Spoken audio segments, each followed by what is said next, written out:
Yeah, not the Seymours. Who'd have guessed? This is kind of like an intermission between my first trilogy about the Seymours and my next trilogy about Elizabeth. So this is like, you know, a little bit. And I know that we talked about food yesterday. Victoria did an amazing job. She gave us what the food actually tasted like. I'm not really a cook. And so I'm going to talk more, I'm going to keep it more about the theory.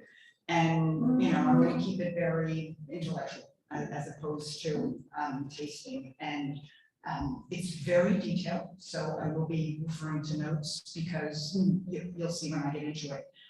I'm going to start with the broad and then bring it down to the details. So the broad was the entire meal system. And I'm sorry.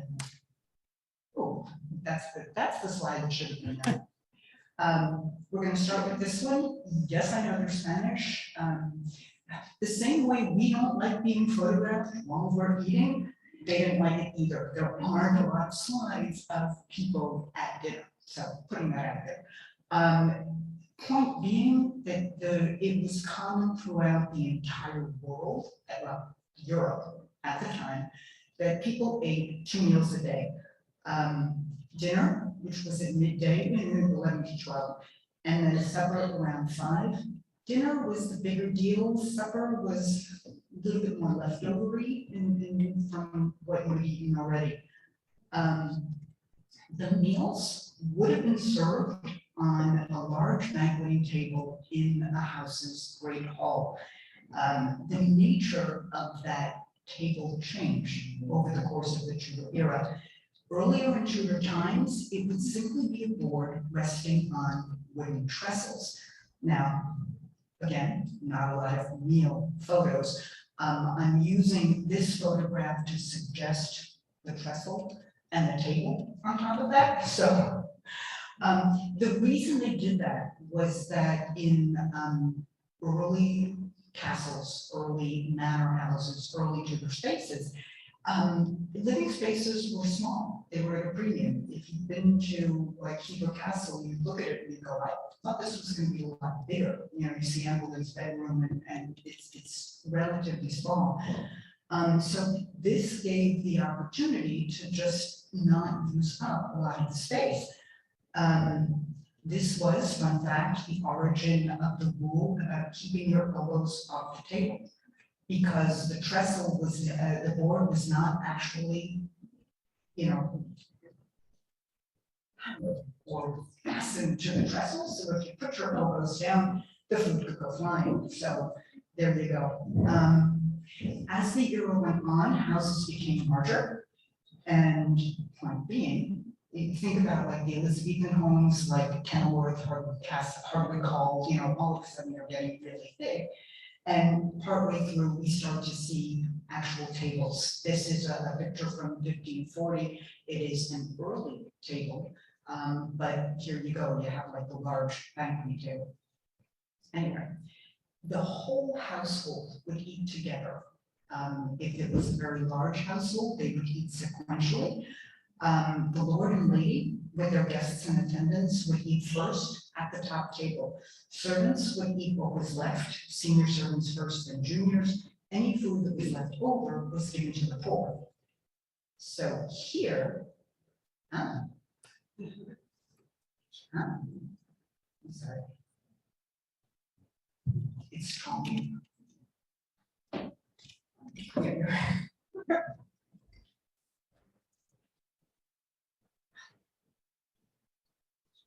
I think that'll be it. Here we go. Okay, thank you. Here you've got a little top table, which is higher than the others.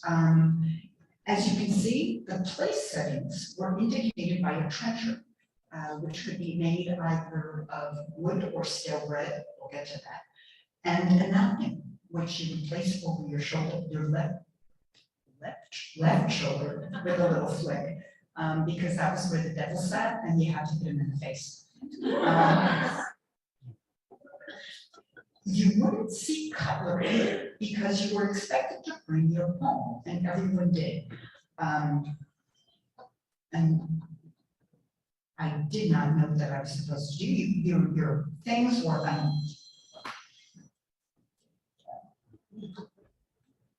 Just click. here we go. You would have a knife, a pricker, and a spoon. Forks existed, but they were real status symbols, only for the rich. Prickers served the same purpose as a fork. That's how you would pick up your food. Well, that and a spoon, of course, and a spoon everyone received at their christening. Rich people used silver spoons, therefore they were born with a silver spoon in their mouth. People of middling wealth used spoons made out of horn, and poorer folk would just use wood. Servants would bring the food in messes and place the dishes in the center of the table for people to then serve themselves. We're going to go back to this picture, but this time I'm showing it because of the platters set in the center of the table. So double dipping rules, there was none. People were very careful about that. They may not have understood about germs, but they didn't want people touching their food. So for soft foods, you would use your spoon not to eat the food, but to spoon it out of the middle dish and put it on your plate, which you would then pick up with your bread, sop up with your bread. None of the saliva would enter the communal bowl, essentially. If you wanted meat, you would grasp the piece you wanted with the thumb and 2 fingers, sorry, of your left hand, but I'm holding my right left hand, so I'm not doing that. You'd sever it from the joint using your knife, and again, making sure your fingers touch only your own portion. So people were really watching out about that. Now that I've told you how they ate, I'm going to step back to talk about what they ate. Tudor dinners usually consisted of 3 courses. There could be more depending on the occasion and the person's rank. We'll get to that too. Starters were typically pottage and bread. Pottage was a stew that was cheap and filling. It mainly consisted of root vegetables, but if you were rich or having a good day, it could also have meat. Fun fact, that's where the term potluck comes from finding meat in your pottage. Bread was served at every meal. This is not Tudor bread, this is just a really great picture of bread. It was the main source of carbohydrates. Quality varied. The cheapest bread available was Carter's bread, which was a mixture of rye and wheat. The middle class or prosperous tends to eat rattle, also known as yeoman's bread, made of wholemeal. And the most expensive bread was manchet, made of white wheat flour. Next came the main course or main courses, if you were rich, which were really varied. Surprisingly so. There were pies, pastries, meats, salads, casseroles, quiches, and cheeses. No surprise on the cheeses. England had long been a dairying culture. Milk, butter, and cheese were really staple foods. When I say meat, I'm going to say meat or fish because, as we heard from Victoria yesterday, but I'm going for it again, people had to eat meat 3 days a week on Wednesdays, Fridays, and Saturdays. Wednesdays and Fridays being religious fish days, which were a Catholic hangover tradition, and Saturdays were government fish days. And yes, Elizabeth was very happy during the Armada years to have her fishermen, people who were used to working on the boats. Back to me. Even if you were quite poor, you might still eat meat on Sunday. That was the day that you'd be shooting for in terms of meat. It was more likely to be pork or mutton because chicken was considered more expensive because they were so valued for their eggs. You would also, for meat, eat something that you happened to catch, rabbits or birds, as much as you could. I mean, there was a lot of foraging for that. That's one of the reasons that the gashap, I think I'm pronouncing that right, it's called a cook's bird, because if you did manage to have one of those birds, you could have meat a lot. At Christmas, even the poorest would try to spring for the Christmas goose. Both Henry VIII and Elizabeth I tried to introduce turkey at Christmas, but English stubbornly stuck to goose for a few hundred years after that. Finally, you got to subtleties. Often served with spiced wine, known as hypocras. Fruit pies were common, especially with apples. I got a thing for apples. There were also custard tarts, biscuits, flans, blancmange, which I always thought was only Victorian, but I found it in Tudor times, and plum puddings. Sugar was used, but most often the best way of using it was to be sprinkled on top of the dishes to be a feast for the eyes rather than incorporated inside. At court, you might get wafers after your full meal. They were forbidden to all but the highest ranks. Thin, crisp biscuits made by pressing flavored batter between hot iron. I don't know, I'm like sitting there going, I know Victoria talked about this, but I'm moving past that. This course for the biscuits was even standing. It was known as the void, which can be taken as meaning that the table had been cleared or that the course was eaten in a smaller room, therefore voiding the hall. This was where you went off to the banqueting houses, or correction, this was where some of the guests went off to the banqueting houses, and you could tell exactly where you were on, how valued you were, whether you were invited to the banqueting houses. They were smaller, temporary dwellings, usually. And the reason that's exactly why we don't have all that many left today, because they were largely temporary dwellings. We have a couple of amazing examples, the banqueting house at Hampton Court and the one at Whitehall. Now, the Whitehall one, that is not the one that Elizabeth went to. Elizabeth built the tent in 1585.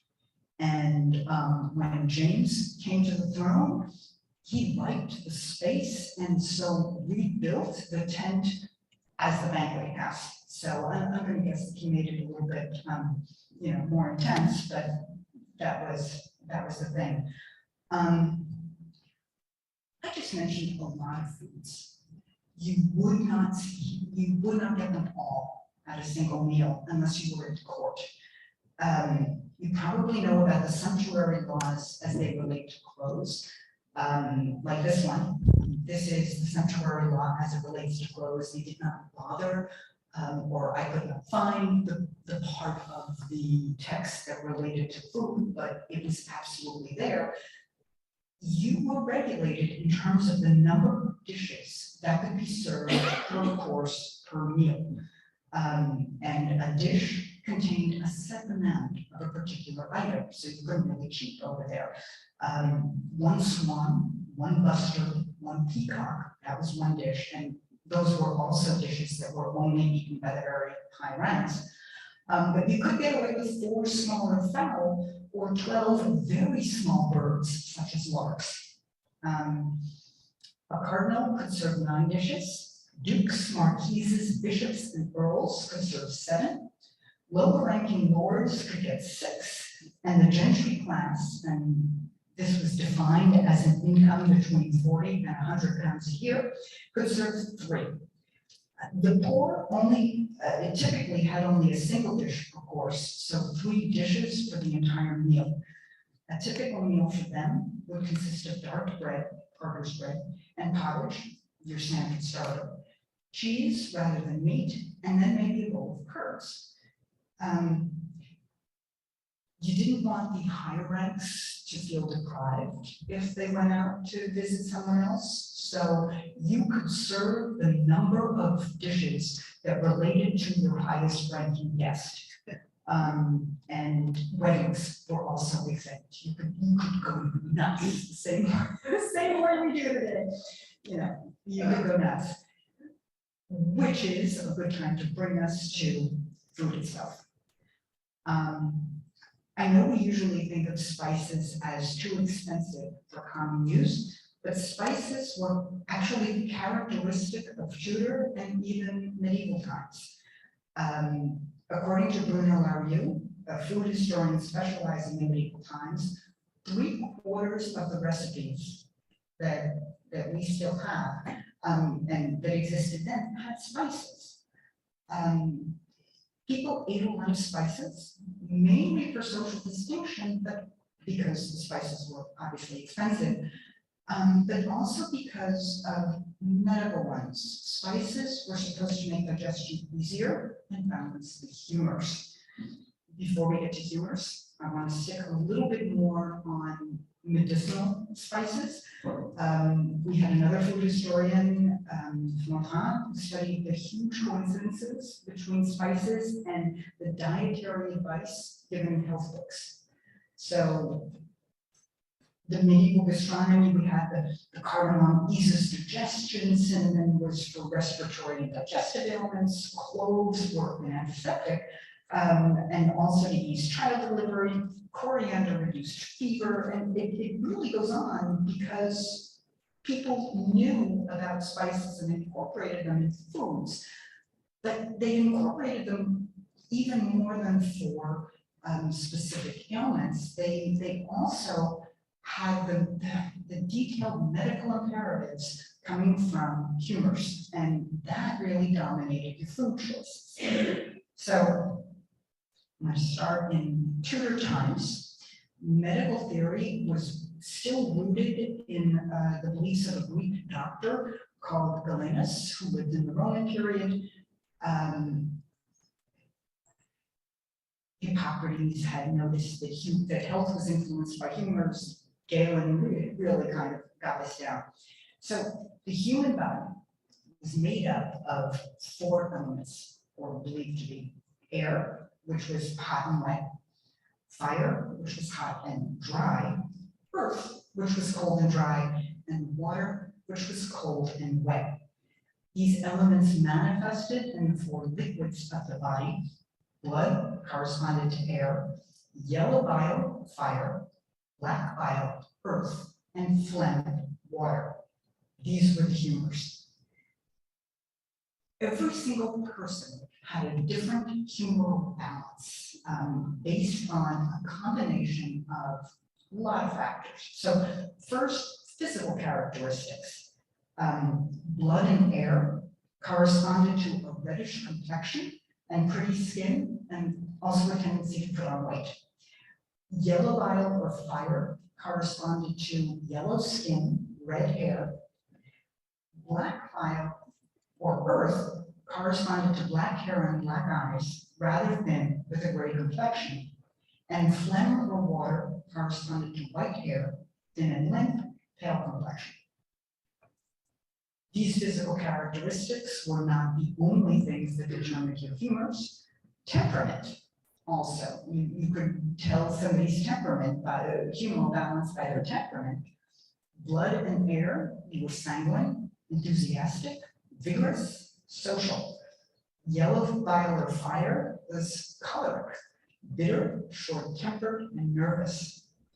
Black bile or earth, melancholic, lazy, fearful, sickly, and phlegm or water was phlegmatic, low-spirited, forgetful. As if that wasn't complicated enough, the seasons of the year and the ages of man also played a role in your humoral balance. Sanguine corresponded to spring or infancy. Choleric corresponded to summer or youth. Melancholic was autumn or adulthood, and phlegmatic corresponded to winter, old age.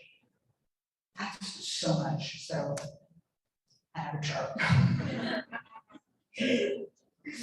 So the whole idea was staying healthy depended on your keeping all of these humors in balance. And recovering from sickness required getting the humors back into balance by, kind of overcompensating in certain areas. You would do this by manipulating the body's liquids, which could be done by sweating, urinating, bloodletting, apparently lusty singing, and food.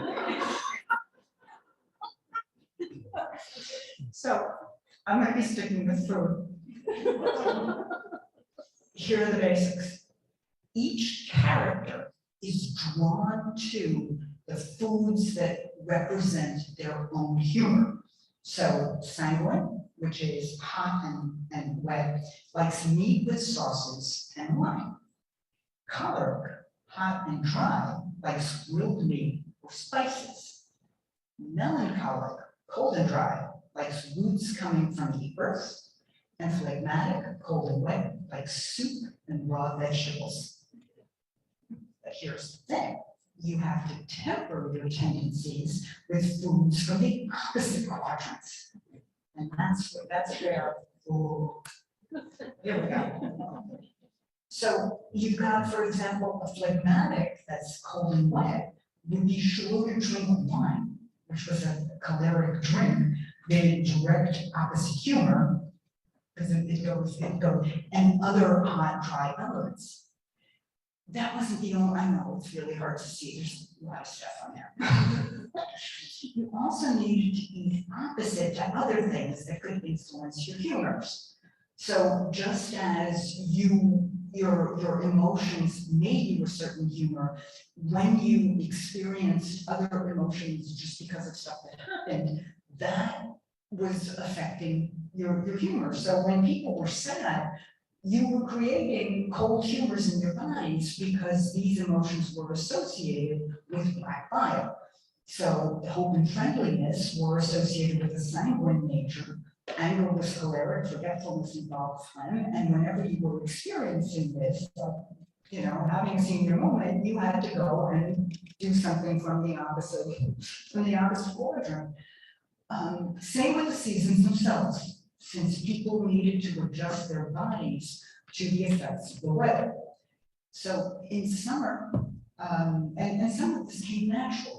So in summer, the diet emphasized cooling foods like lettuce and lamb, prepared and served with cooling ingredients like rose water, lemon, or other citrus juices. In winter, a body needed more warmth, so you need to eat food that added heat by increasing the amount of fire and air humors in the body. That's when you'd eat your beef and pork. Illness, you got a cold, colds were flaming. Again, you go for hot and dry foods.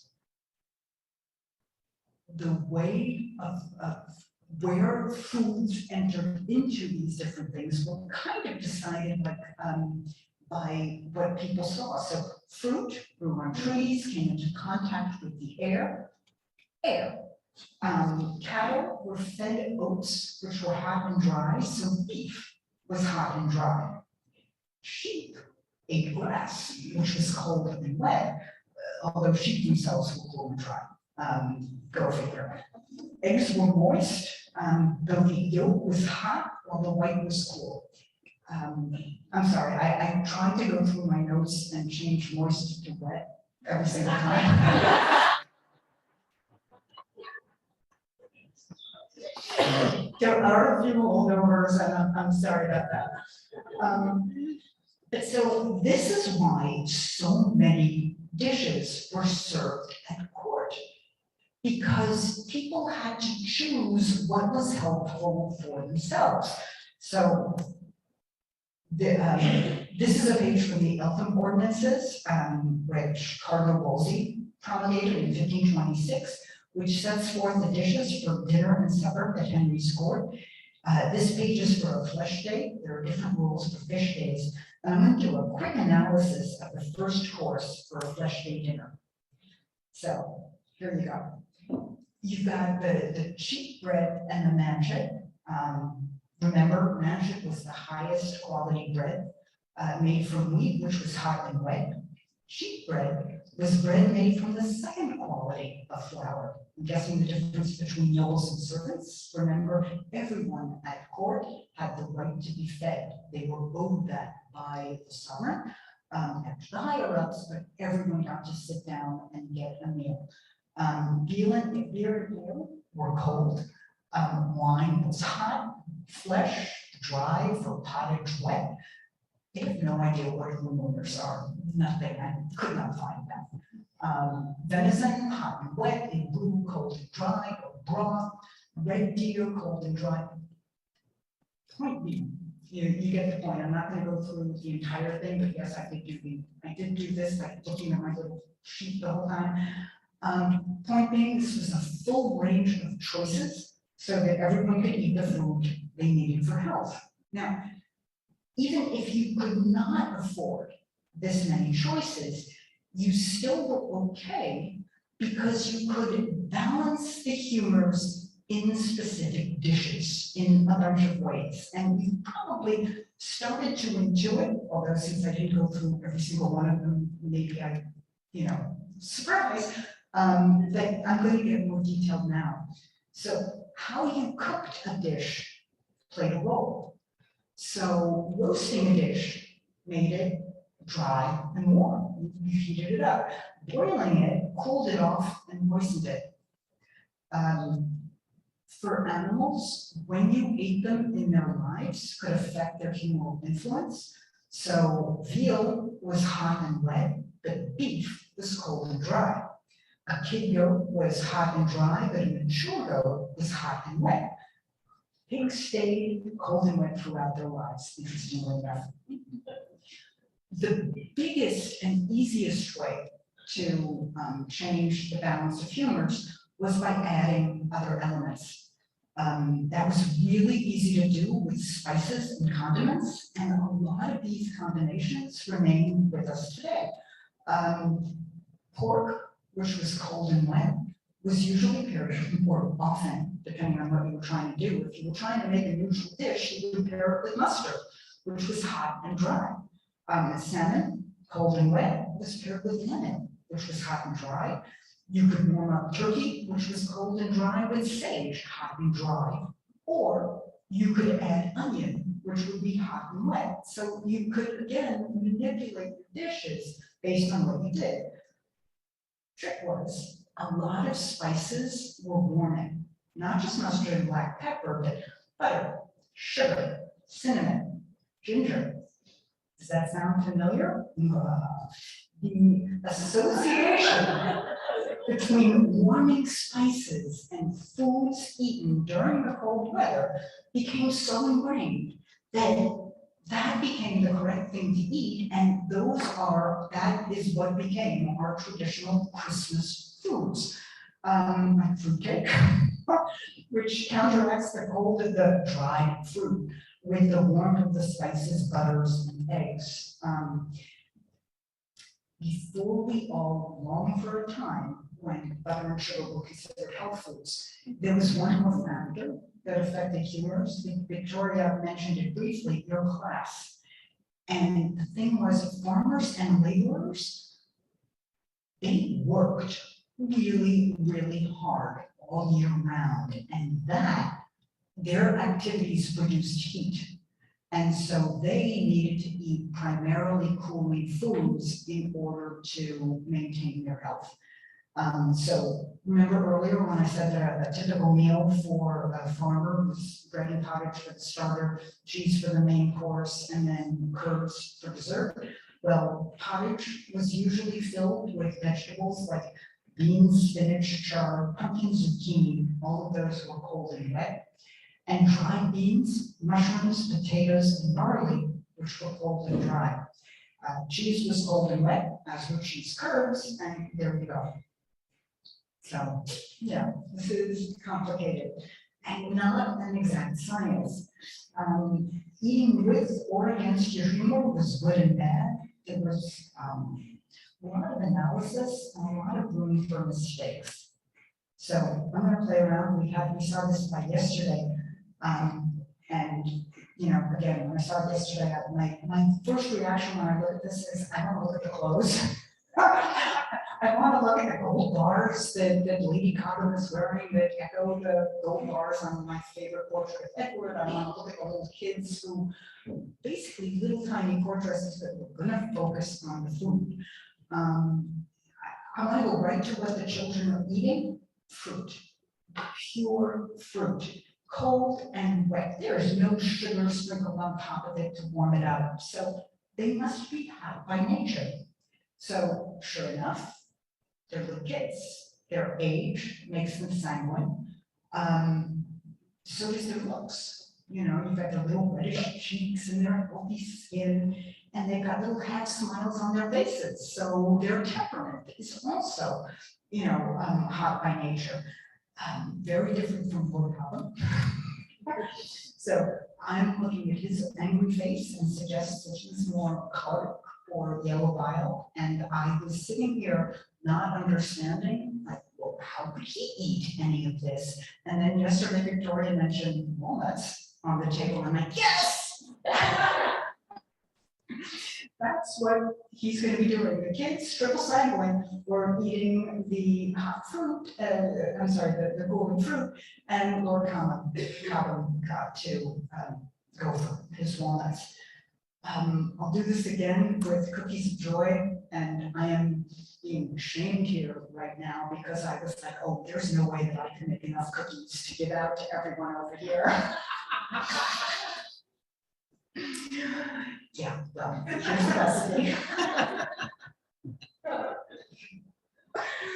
The recipe is designed to counteract melancholy, which is characterized by too much black bile, which is cold and wet.